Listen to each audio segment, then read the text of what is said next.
You spent 4 years coaching with Kevin Kane at Northern Illinois. What were the factors you considered when you were deciding whether to follow him down to Dallas? The big thing, there's always two things that stick out for me. It's the strength coach, okay? And Coach Kaz, obviously, in his background, his resume is unbelievable. And then his assistants as well. And then the second thing I look at is the academic support system, not the degrees. You know, the people that are going to touch my kids' lives when I'm on the road recruiting. Does that make sense to you? The third question, which I couldn't at that time when I was offered the job, I didn't ask Coach Dykes because I didn't know him well enough. But the family man, you know, does he have kids? Is you know? So those three things passed, you know, and obviously with Coach Kane, you know, and his background and what we've done and worked together, you know, that was part of it. But to me, it's the strength staff, and then it's the academic support that I've always, any job, I've always looked at. Did your head coach at NIU, Rod Carey, make any effort to keep you? Oh, yeah. Absolutely. Rod and I have known each other for 18 years.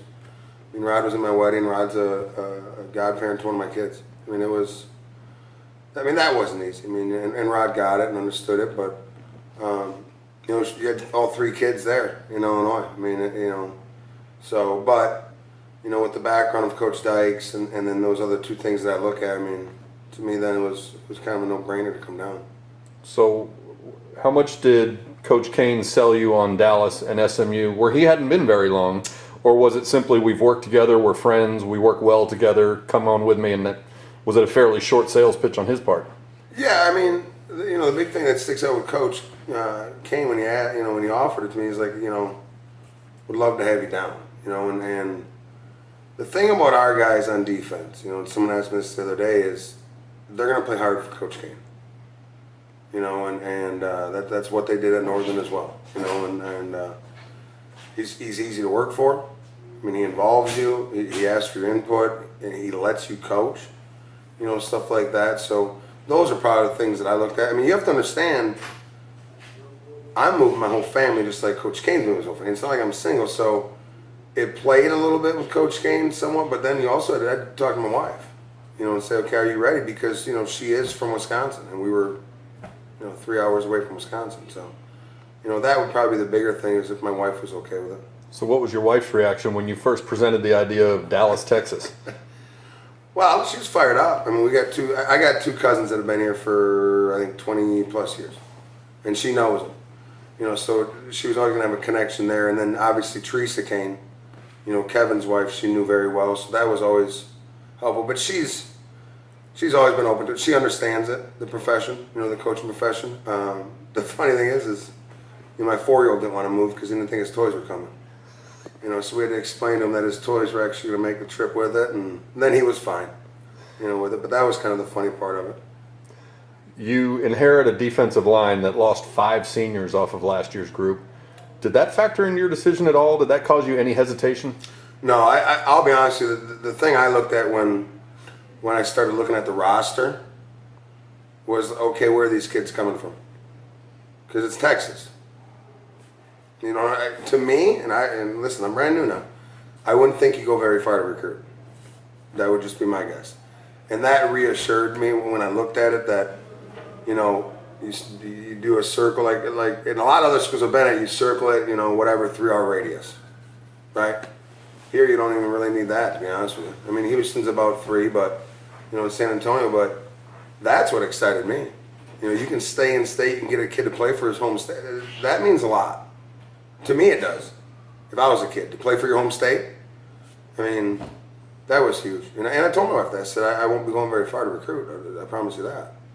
You know, so I didn't even look at what was coming back. And all, that doesn't mean anything to me. I think if the kids are willing to work hard, and the thing I think that's fresh for these kids is, you know, it's kind of a brand new slate.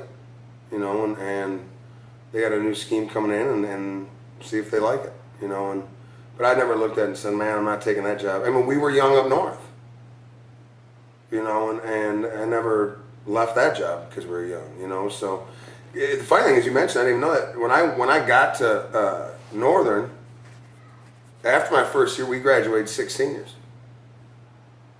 you know, and I stayed there for 5 years total. So yeah, I think the biggest thing it said to me was, you know, where these kids are coming from, you know, and it's Texas, you know, so. Whenever a new coaching staff is hired, in many cases, the assistant coaches have to learn what their coordinators expect. You don't have that hurdle. You've already worked with Coach Kane. So while the other assistants are learning Coach Kane and his system and his terminology, what are the first things you dove in on after you got your recruiting class in place and you could start preparing for spring ball and start teaching your team?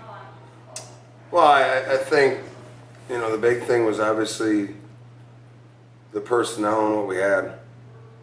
You know, I watched a couple games and I didn't go off with jersey numbers and stuff because that's just not fair to the kids. I just kind of wanted to see how they played. You know, I think that was, and I wanted to see what the conference was like, you know. The second thing was just getting with Coach Joyner. You know, I mean, the passion he's got for this university is, I mean, it's really impressive, to be honest with you.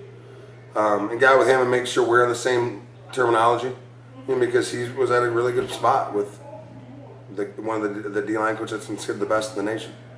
You know, I think that was the second thing to make sure we were talking the same language, you know, with him. And then the third thing was obviously recruiting, you know, getting your new recruiting area and getting connection with high school guys and making sure that, you know, we're getting those kids evaluated that need to get evaluated, you know. All right, you mentioned Coach Joyner, which for some of us it's still a little difficult to say because, but what was his nickname? Rambo or something? he was Rambo, or at least that was one of his nicknames anyway. That's what his coaches referred to him. Yeah. That's what they called him. Have you ever split the defensive line with another coach like you are with him? One time. Is that hard to work to split that up? I don't know if it's hard. You just gotta be on the same page, you know. And I'm not saying that the last time I did it wasn't on the same page. It was just a big transition because we were going from prior to the place before we got there, they were an odd man front, and they went to an even man front. So it was a big challenge just in personnel, you know. But I've always, when I've had the front four, I've always had an unbelievable GA that I've treated as an assistant coach. Like he runs drills and he does this and you know. So it's not right now. It's not much different for me. So speaking of Coach Joyner, he's very early in his coaching career. But what are your impressions of him? What's he like in the meetings? In when you He's talk recruiting at practice? You can tell he's been groomed.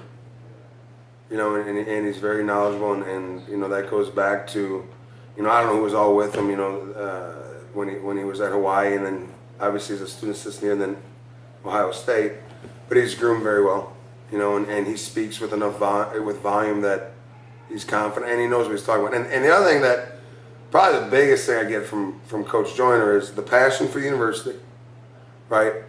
And then he's got a different outlook than I do. Like he's younger. And he's more energetic, you know, and he's trying to carry me along with him. But those two things I think are really good. And the thing that impressed me with Coach Joyner when we interviewed him was he explained the why. And that's huge with me. You know, if I'm going to tell a kid to do something, he needs to know why he's doing it.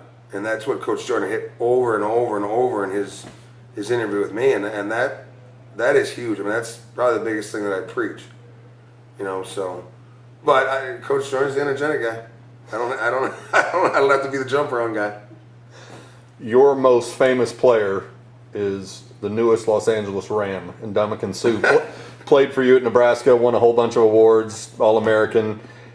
When you look at players, especially players who are new to you, is it hard to resist the temptation to say who might be next in terms of an award winner, an all-conference guy, a star player, whether or not he's an Ndamukong Suh or not? No, I mean, hard to not make comparisons. The thing I compare is jersey numbers. You know, like if you're 90, I was 90 in college, and that's the one thing, 6'7". The thing I want for my guys is I want them having the same experience I had. You know, and I'll be honest, I played the lowest level, NAI, but I played, and I graduated and I moved on, and that's what I want. And you know, I tell my guys that I said I'm going to be hard on you because football will be done with you before you want to be done with it. Does that make sense? So, I don't know if I compare. I really don't compare. I just want to get the most out of them, to be honest with you. You know, because you can, if you can push them to what they didn't think they were going to be, you know, obviously you've done a great job. Like for me, when I look at coaches, the ones I remember when I played is the guys that were hard on me. I don't remember the buddies, you know, that were like, hey buddy, what's going on? So that's always kind of stuck to me, because those coaches that I played, like my college coach, we called it Cisco time. It's Coach Cisco. I'm still early to everything I do, and I've been out for 20 plus years. That's what he instilled in me. You know, so that's what I think I try to do, is try to push them to something that they don't think they could ever got to. There's some defensive line coaches who like these hybrid players, guys you could move inside and outside in terms of, depending on what formation, what packages you're running. Do you look for players like that? Like a Demerick Gary, I know, has played some end and some inside. Or would you rather have guys who are clear-cut defensive ends or clear-cut interior linemen? Well, you know, our front personnel is a little different. Here's how I answer that question. If I can get to a certain front on third down, meaning personnel, that's what I want to get to. You know, meaning guys that can get after the quarterback. Okay? I look for guys that, number one, you know, when you pull out film, okay, yep, it's good. You know, academically, where is he at? And then the hardest question for me when I'm looking at kids is, the kid want to be here? Or does he just want the scholarship? If the kid wants to be here, he's going to go to class, he's going to play hard, and he's not going to be scared of the quote-unquote Power Fives. Fair? So that's the hardest question, because you can look at a highlight and you look at grades, and that's physically look at. The thing you got, and that's called building a relationship. The third, you got to figure out, does the kid actually want to be here? You know, that would probably be the biggest thing that I'm concerned about. You know, because like at the last place, okay, two of my quote-unquote better players on the edge were high school running backs, and we signed them as running backs. So you're a believer in finding an athlete and projecting what he could become rather than what he is now. if he wants to be here. Does that make sense? Like, I want to be at SMU. I get up every morning, I come to work. Right? That's what I need to figure out. Does the kid want to be here? Because it's hard. You know that. You've been around that long enough. Right? You know, so I think that's the hardest question. And I'm a D3 guy. I still build relationships. You know, that's how I was groomed in this profession. It's still about an individual. You know, getting to know what's good for them. I tell guys this, recruits, I love SMU, but I'm not you. Right? So, I mean, I want them to have the same experience I had. I mean, I played and graduated and moved on. You know, so sometimes if the kid really wants to be here and has that passion, then he's going to play for you.